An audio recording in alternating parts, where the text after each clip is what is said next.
اعوذ باللہ من الشیطان الرجیم بسم اللہ الرحمن الرحیم رب اشرح لی صدری ویسر لی امری واحلل عقدۃ من لسانی یفقہوا قولی ربی زدنی علما۔ السلام علیکم۔ اسلامیات کلاس 4۔ آج ہم اس کا لیکچر نمبر 6 کریں گے۔ تو بچوں سب سے پہلے آپ 4th کلاس کے سوشل اسٹڈی کی ورک بک میں موجود اسلامیات کا پلانر اوپن کریں گے، تاکہ ہم دیکھیں گے کہ اس طرح ہم دیکھیں گے کہ ہم آج کون سا ویک اور کون سا سبق کریں گے۔ تو آپ پلانر اوپن کریں۔ بچوں آج ہم پہلے اسلامیات کا ہفتہ 7 یعنی ویک 7 کا ہم تیسرے پیریڈ میں دیکھیں۔ باب نمبر 2 قرآن مجید، اس کا سبق نمبر 2 جو حفظ و ترجمہ ہے سورہ الم نشرہ، آج ہم وہ کریں گے۔ اور اس کے بعد ہم ویک 8 میں باب نمبر 3 سیرت النبی صلی اللہ علیہ وسلم پڑھائی کریں گے۔ ہم سبق نمبر 4 ہجرت حبشہ، یعنی ہم اس سیرت النبی کی سبق نمبر 4 ہجرت حبشہ کریں گے، اور اس کے علاوہ ساتھ ہم سورہ الم نشرہ جو قرآن مجید باب نمبر 2 ہے اس کا یہ کام کریں گے۔ تو بچوں سب سے پہلے آپ باب نمبر 2 قرآن مجید کی سورہ الم نشرہ اوپن کریں گے۔ پیج نمبر 21 سورہ الم نشرہ۔ بسم اللہ الرحمن الرحیم۔ الم نشرح لک صدرک ووضعنا عنک وزرک کالذی انقض ظہرک ورفعنا لک ذکرک فإن مع العسر یسرا ان مع العسر یسرا فإذا فرغت فانصب وإلی ربک فارغب۔ ترجمہ: اے نبی صلی اللہ علیہ وسلم، کیا ہم نے آپ کا سینہ کھول نہیں دیا اور آپ صلی اللہ علیہ وسلم سے وہ بوجھ اتار دیا جس نے آپ صلی اللہ علیہ وسلم کی کمر توڑ رکھی تھی، اور ہم نے آپ صلی اللہ علیہ وسلم کے لیے آپ صلی اللہ علیہ وسلم کا ذکر بلند کر دیا۔ بے شک ہر مشکل کے ساتھ آسانی ہے، بے شک ہر مشکل کے ساتھ آسانی ہے۔ جب آپ صلی اللہ علیہ وسلم فارغ ہوں تو اپنے رب کی عبادت کے لیے کھڑے ہو جایا کریں اور اپنے رب کی طرف شوق سے متوجہ ہوں۔ یہ تھی بچوں سورۃ الم نشرہ اور اس کا ترجمہ۔ اب ہم الفاظ اور اس کے معنی کریں گے۔ کیا، نشرہ ہم نے کھول دیا، وزرک تیرا بوجھ، وضعنا ہم نے اتار دیا، انقضا توڑ دی، ظہرہ کمر، العسر تنگی مشکل، یسر آسانی، فرغب تو شوق سے متوجہ ہو، فانصب پس عبادت میں مشغول ہو جا۔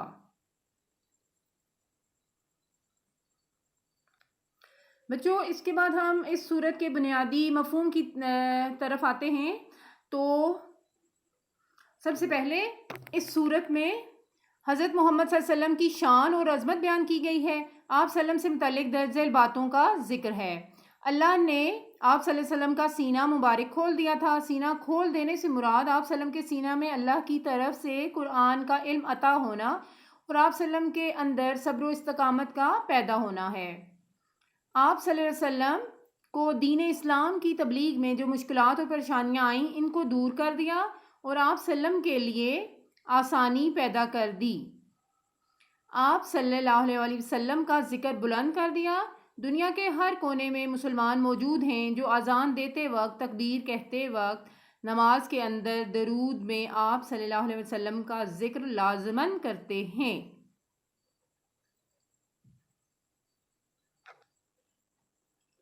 پیج نمبر 23 پہ بچوں تفہیم ہے، اس کو غور سے دیکھیں۔ سینہ کھول دینے سے کیا مراد ہے؟ پہلا سوال ہے سینہ کھول دینے سے کیا مراد ہے؟ پیج نمبر 22 پہ اس کا آنسر دیکھیے. سینہ کھول دینے سے مراد آپ سلم کے سینہ میں اللہ کی طرف سے قرآن کا علم عطا ہونا اور آپ سلم کے اندر صبر و استقامت کا پیدا ہونا ہے. دوسرا سوال ہے نعمتوں کے شکر کے طور پر آپ سلم کو کیا کرنے کا حکم دیا؟ اس کا جواب میں نے آپ کے سامنے لکھ دیا ہے. اللہ کی عبادت اور ذکر کا حکم دیا گیا ہے. یہ کس کو حکم دیا گیا ہے؟ نبی پاک صلی اللہ علیہ وسلم کو. اس کا تیسرا سوال ہے اس صورت میں کون سی بات 2 بار دہرائی گئی ہے؟ آپ اس کے لیے سورت کا ترجمہ دیکھیں گے. بے شک ہر مشکل کے ساتھ آسانی ہے. بے شک ہر مشکل کے ساتھ آسانی ہے. اگلی سرگرمی دیکھیے. درست جملے کے سامنے ٹیک اور غلط کے سامنے کراس کا نشان لگائیے. اس صورت میں محمد رسول اللہ صلی اللہ علیہ وسلم کی شان بیان کی گئی ہے. درست. آدمی کو فارغ وقت میں اللہ کا ذکر نہیں کرنا چاہیے. غلط. قرآن میں نبی صلی اللہ علیہ وسلم کا ذکر بہت جگہ آیا ہے. درست. ہر مشکل کے بعد آسانی نہیں ہوتی. غلط. بچوں یہ آپ کا قرآن کا سبق جو ہے وہ مکمل ہوا سورہ علم نشرہ. تو اب آپ سیرت النبی حضرت محمد مصطفیٰ صلی اللہ علیہ وسلم کا سبق ہجرت حبشہ نکالیں گے. سبق نمبر 4 دیکھیے ہجرت حبشہ. اس سبق کے پڑھنے کا مقصد کیا ہے کہ آپ سب بچے مسلمانوں کی پہلی ہجرت کے بارے میں آگاہ ہو سکیں. ہم سبق شروع کرتے ہیں. اللہ کی خاطر اپنا گھر اور وطن چھوڑ کر دوسری جگہ بسنے کو ہجرت کہتے ہیں. جب مسلمانوں پر مشرکین نے مکہ کے ظلم و ستم کی کوئی انتہا نہ رہی تو نبی کریم صلی اللہ علیہ وسلم نے مسلمانوں کو اجازت دی کہ جو مسلمان چاہیں حبشہ ہجرت کر جائیں کیونکہ وہاں کا حکمران نجاشی ظالم نہیں ہے. پہلی ہجرت حبشہ. ارشاد نبی صلی اللہ علیہ وسلم کے مطابق نبوت کے 5ویں سال 11 مردوں اور 4 عورتوں نے حبشہ کی طرف ہجرت کی. ان مہاجرین میں حضرت عثمان رضی اللہ عنہ اور ان کی زوجہ حضرت رقیہ رضی اللہ عنہ بھی شامل تھیں. حبشہ براعظم افریقہ کا ملک ہے. آج کل اس کا نام ایتھوپیا ہے. مسلمان وہاں اطمینان کے ساتھ زندگی گزار رہے تھے کہ یہ خبر پھیل گئی کہ مکہ والے سب مسلمان ہو گئے ہیں. یہ سن کر مسلمان حبشہ سے واپس آ گئے لیکن مکہ پہنچ کر پتہ چلا کہ یہ خبر غلط ہے. اب کفار مکہ کا ظلم پہلے سے بھی بڑھ گیا. دوسری ہجرت حبشہ. نبوت کے 6 سال دوبارہ 83 مردوں اور 17 عورتوں نے حبشہ کی جانب ہجرت کی. قریش مکہ کو جب مسلمانوں کی روانگی کا علم ہوا تو وہ غضبناک ہو گئے. انہوں نے مسلمانوں کا تعاقب کیا لیکن خوش قسمتی سے مسلمانوں کو حبشہ جانے والی تیار کشتی مل گئی. اس پر سوار ہو کر وہ حبشہ پہنچ گئے. حبشہ کے بادشاہ نجاشی نے ان لوگوں کے ساتھ بہت اچھا سلوک کیا اور یہ لوگ امن و امان سے وہاں رہنے لگے. قریش مکہ کو مسلمانوں کا امن و سکون پسند نہ آیا اور انہوں نے ایک سازش کی. کفار مکہ کی سازش. مشرکین مکہ نے 2 افراد پر مشتمل ایک وفد بہت سے تحفے دے کر نجاشی کے پاس بھیجا اور درخواست کی کہ یہ لوگ ہمارے مجرم ہیں اور انہیں اپنے ملک سے نکال دیں. نجاشی نے دریافت کیا کہ ان لوگوں نے کیا جرم کیا ہے. وفد کے افراد نے جواب دیا کہ ان لوگوں نے اپنے باپ دادا کا دین چھوڑ کر ایک نیا دین اختیار کر لیا ہے. یہ سن کر نجاشی نے مسلمانوں کو دربار میں بلایا تاکہ ان لوگوں سے وضاحت طلب کرے. مسلمانوں کی طرف سے حضرت جعفر طیار رضی اللہ عنہ نے تقریر کرتے ہوئے کہا: اے بادشاہ، ہم ایک جاہل قوم تھے، بتوں کی عبادت کرتے تھے، مردار کھاتے تھے، گناہوں کے عادی تھے، بھائی بھائی پر ظلم کرتا تھا. ہم اسی حالت میں تھے کہ اللہ تعالیٰ کا ہم پر کرم ہوا اور اس نے ہم میں سے ہی اپنا رسول بھیجا. اس نے ہمیں اللہ کے سچے دین کی طرف بلایا، ایک اللہ کی عبادت کرنے کا حکم دیا، پاک دامنی اور صلح رحمی کی تعلیم دی، ہر برائی اور گناہ سے بچنے کو کہا۔ ہم اس نبی پر ایمان لائے اور اس کی بتائی ہوئی باتوں پر عمل کرنے لگے۔ ہماری قوم ہماری دشمن بن گئی، ہم ان کے ظلم و ستم سے تنگ آ کر آپ کے ملک آ گئے۔ اے بادشاہ، ہمیں امید ہے کہ یہاں ہم پر ظلم نہیں ہوگا۔ نجاشی یہ باتیں سن کر بہت متاثر ہوا۔ وفد کے افراد نے ایک نئی ترکیب سوچی اور نجاشی سے مخاطب ہو کر کہا کہ آپ ان مسلمانوں سے حضرت عیسیٰ علیہ السلام کے بارے میں پوچھیں۔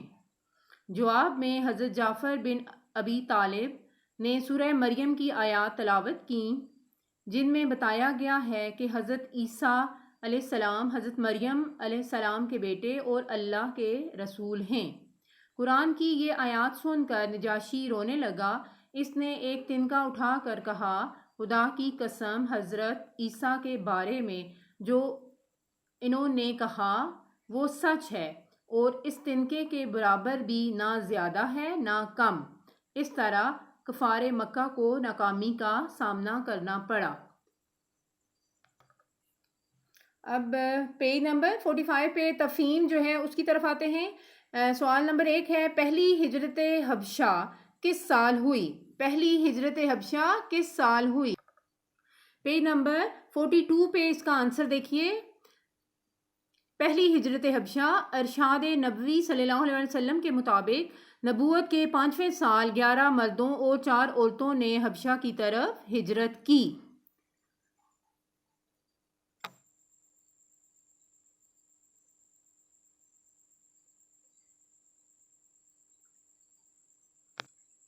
دوسرا سوال ہے، مسلمانوں نے حبشہ کی طرف ہجرت کیوں کی؟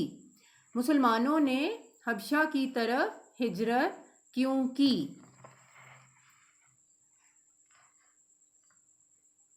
دوسرے سوال کا جواب دیکھیے۔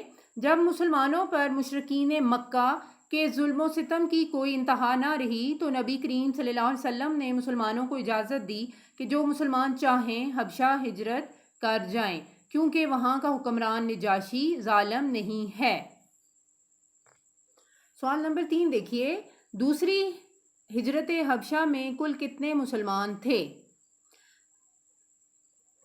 بچوں، ہم نے سبق میں بھی پڑھا کہ دوبارہ 83 مردوں اور 17 عورتوں نے حبشہ کی جانب ہجرت کی، یعنی کل ان دونوں کی تعداد ملا کے، مردوں اور عورتوں کی تعداد ملا کے پورا 100 ہے۔ دوبارہ 83 مردوں اور 17 عورتوں نے حبشہ کی جانب ہجرت کی، اس طرح ان کی کل تعداد 100 ہے۔ اگلا سوال دیکھیے، حضرت جعفر نے کون سی سورت کی آیات بادشاہ حبشہ کے سامنے تلاوت کی؟ سوال نمبر 4 ہے، حضرت جعفر رضی اللہ تعالیٰ عنہ نے کون سی سورت کی آیات بادشاہ حبشہ کے سامنے تلاوت کی؟ پیج نمبر 44 پہ دیکھیے، حضرت جعفر بن ابی طالب رضی اللہ عنہ نے سورہ مریم کی آیات تلاوت کی۔ حضرت جعفر بن ابی طالب نے سورہ مریم کی آیات تلاوت کی۔ سوال نمبر 5 ہے، قرآن کی آیات سن کر نجاشی نے کیا کہا؟ قرآن کی آیات سن کر نجاشی نے کیا کہا؟ قرآن کی آیات سن کر نجاشی رونے لگا۔ اس نے ایک تنکا اٹھا کر کہا، خدا کی قسم، حضرت عیسیٰ علیہ السلام کے بارے میں جو انہوں نے کہا وہ سچ ہے، اور اس تنکے کے برابر بھی نہ زیادہ ہے نہ کم۔ بچوں، اگلی سرگرمی ہے مناسب الفاظ سے خالی جگہ پر کریں۔ اللہ کی خاطر اپنا گھر اور وطن چھوڑنا ہجرت کہلاتا ہے۔ پہلی بار ہجرت حبشہ کرنے والے لوگ لوٹ کر آئے کیونکہ خبر پھیل گئی کہ مکہ والے مسلمان ہو گئے ہیں۔ نجاشی کے دربار میں مسلمانوں کی طرف سے حضرت جعفر رضی اللہ تعالیٰ عنہ نے تقریر کی۔ کفار مکہ کے وفد نے نجاشی کو کہا، مسلمان ہمارے مجرم ہیں، انہیں یہاں سے نکال دیں۔ حضرت عیسیٰ علیہ السلام حضرت مریم علیہ السلام کے بیٹے ہیں۔ اگلی سرگرمی ہے کالم الف اور کالم بے میں دی گئی متعلقہ معلومات کو لکیر کے ذریعے آپس میں ملائیں۔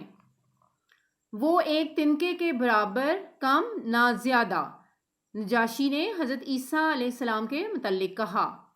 قریش کا وفد ناکام لوٹا۔ قرآن کی تلاوت سن کر نجاشی متاثر ہوا۔ مسلمانوں کی حبشہ کی طرف ہجرت 2 بار ہوئی۔ اے بادشاہ، ہمیں امید ہے کہ آپ کے ملک میں ہم پر ظلم نہ ہوگا۔ اگلی سرگرمی ہے نیچے دی گئی جگہ پر حضرت جعفر تیار رضی اللہ تعالیٰ عنہ کی تقریر میں بیان کردہ دور جاہلیت کے دور کی 3 برائیاں لکھیں۔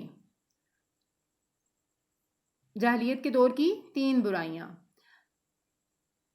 بتوں کی عبادت کرتے تھے، مردار کھاتے تھے اور گناہوں کے عادی تھے۔ بچوں، یہ آپ کا لیکچر نمبر 6 جو ہے وہ کمپلیٹ ہوا۔ میں امید کرتی ہوں کہ آپ یہ تمام جو میں نے آج اس لیکچر میں پڑھایا ہے اس کو بہت اچھے طریقے سے یاد بھی کریں گے اور اپنی نوٹ بک پر لکھیں گے بھی۔ اپنا دھیان رکھیے گا۔ فی امان اللہ۔